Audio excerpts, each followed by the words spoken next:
folks typically think of like friction as a bad thing, but I think friction can actually be seen as a good thing, or friction can be seen as a positive thing.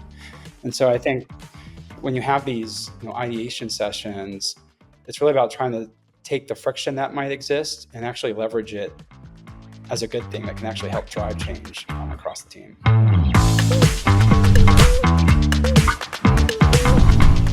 Let's kind of build on this thread of organizational preparation. Like, obviously, actually, maybe I'm saying something stupid. I'm going to say it.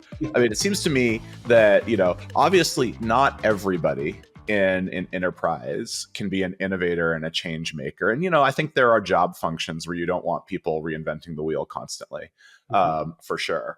So how do you think about your role in terms of bringing the rest of the company along, engaging stakeholders, connecting with the rest of Moody's? Like, how do you think about that, and what problems do you run into, and how do you solve them? It's a big question. That is a big question. I would like to just start this off by saying, when I look at innovation, I really think it's two things. It's one, the idea itself, but second, it's about execution of that idea. And I think that's where most companies fall short, is in the execution. And I think when we look at the execution, it might be in that story that you tell or narrative that you're pitching to the user or markets.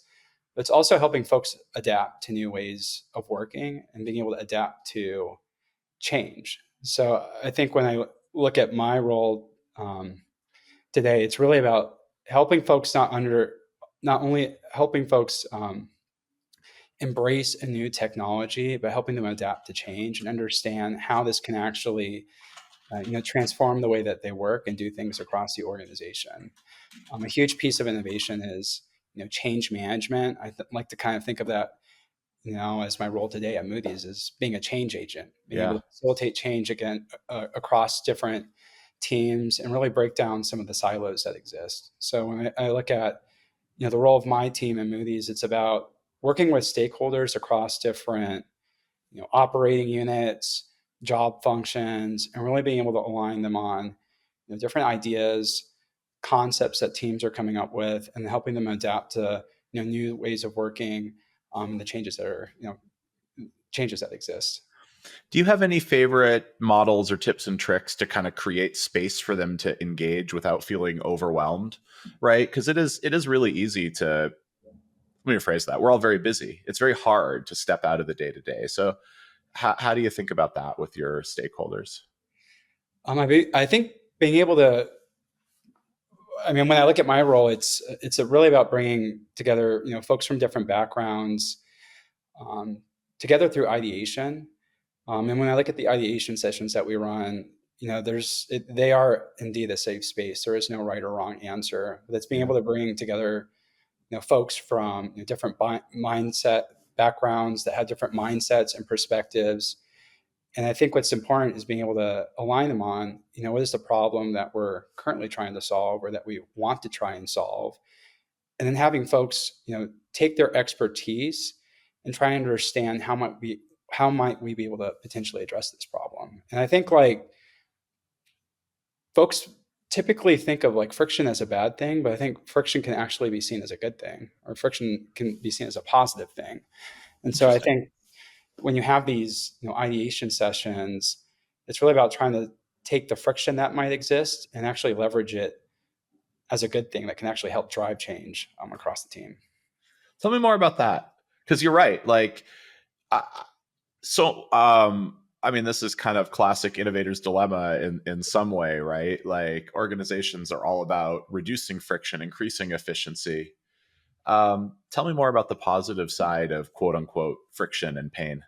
Yeah. I think without friction, if you think about it, without friction, you're not necessarily going to have that need to change. So I think with friction, that's actually what's needed in order to drive meaningful change. I think it's just really about how you manage that friction to ensure that you get to the point where you want to be. And now we get into a nice philosophical argument about the comfort of steady state, and not change, and balancing that against the heavy weight of the status quo. But I think you're right, but I also wonder how much is on the leadership, the most senior leadership of an organization, to kind of put a stake in the ground and say, no, like a little bit of friction, a little bit of pain, a little bit of awareness of either what's hard now or today is important. Otherwise, we're gonna sail our nice comfortable couch off a cliff. I don't know how many metaphors I had in there. I love the metaphors, though. That's a good point. I think leadership, they play a pivotal role. When you look at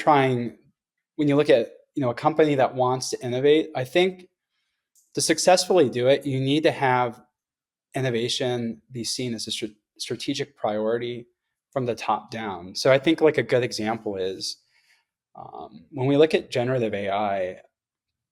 I remember hearing leadership across the company say, this is going to be bigger than the internet. Like we need to act now.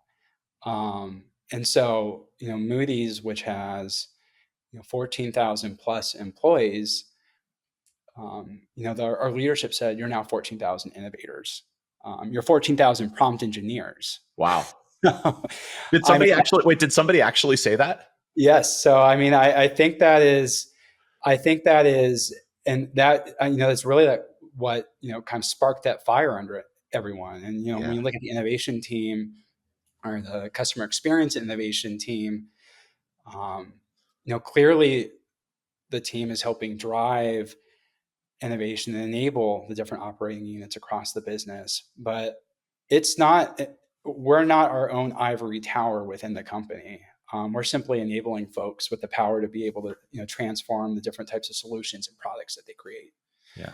I think everyone, I think it's important to, try and make sure that everyone can be seen as an innovator. Yeah. Well, and everyone can follow their curiosity, et cetera. And there's so many different ways to do this, right? I mean, Google was famous, right, for the 20% time to do whatever. And I don't think there's any necessarily one answer for big companies, but I do actually love that a senior leader stood up and said, or wrote in a message or whatever, like, we're all prompt engineers now, because it's not literally true, but it kind of is. Like, it sets a tone, it sets a mindset.